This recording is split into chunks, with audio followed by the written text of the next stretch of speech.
நண்பர்கள் அனைவருக்கும் வணக்கம். இன்னைக்கு நம்ம வீடியோவில் நடுத்தர மக்களுக்கென மிகப்பெரிய குட் நியூஸ் ஒன்று வெளியாகிருக்கு. வீடியோவை ஸ்கிப் பண்ணாமல் முழுமையாக பாருங்கள். ஃபர்ஸ்ட் டைம் நம்ம சேனலை பார்க்குறவங்க மறக்காமல் லைக் பண்ண தட்டி விட்டுருங்க. அண்டு நம்ம சேனலை சப்ஸ்கிரைப் பண்ணிக்கோங்க. அப்போ தான் நான் போகிற வீடியோ உடனுக்குடன் உங்களுக்கு நோட்டிஃபிகேஷனாக வரும். வாங்க வீடியோக்குள்ளே போகலாம். மத்திய பட்ஜெட்டில் வெளியாகும் முக்கிய அறிவிப்புகள் என்னென்னு பார்க்கலாமா? வீடியோவை ஸ்கிப் பண்ணாமல் பாருங்கள். பிப்ரவரி 1ஆம் தேதி நிதியமைச்சர் நிர்மலா சீதாராமன் 2025-26ஆம் ஆண்டுக்கான மத்திய பட்ஜெட்டை தாக்கல் செய்ய உள்ளார்.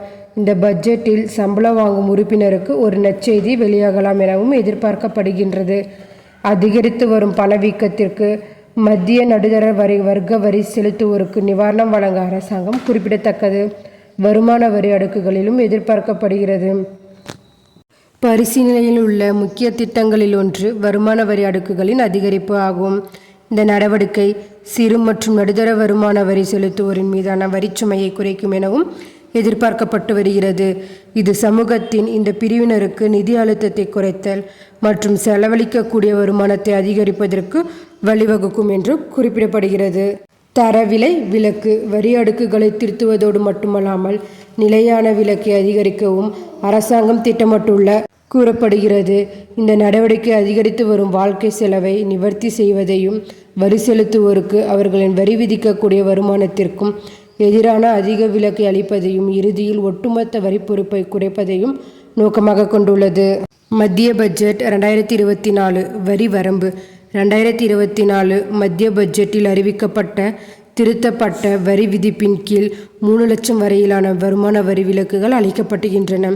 எக்ஸாம்பிளுக்கு எடுத்துக்காட்டாக 3 லட்சம் முதல் 7 லட்சம் வரையிலான வருமானத்திற்கு 5% வரி விதிக்கப்படுகிறது.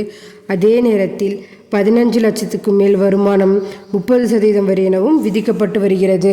பழைய வரி விதிப்பு முறை பல விலக்குகளை அனுமதிக்கிறது. அதாவது முதலீடுகளுக்கு பிரிவு 80 டன் கீழ் 1.5 லட்சம் நிலையான விலக்காக ரூ. 50,000 மற்றும் பிரிவு 24B இன் கீழ் வீட்டுக்கடன் வட்டிக்கு ரூ. 2 லட்சம் வரை வரி விலக்கு உண்டு. நிர்மலா சீதாராமன் தனது முந்தைய பட்ஜெட்டில் சம்பளம் வாங்கும் தனிநபர்களுக்கு நிலையான விலக்கை ரூ. 50,000 இருந்து 75,000 உயர்த்தினார். இதன் விளைவாக பல வரி செலுத்துவோருக்கு ஆண்டு வரி சேமிப்பு ரூ. 17,500 வரை இருந்தது. சம்பளம் வாங்கும் வர்க்கத்தினர் மீதான நிதிச்சுமையை மேலும் குறைக்க வரவிருக்கும் பட்ஜெட்டை இந்த சீர்திருத்தங்களை அடிப்படையாக கொண்டிருக்கும் எனவும் எதிர்பார்க்கப்படுகிறது.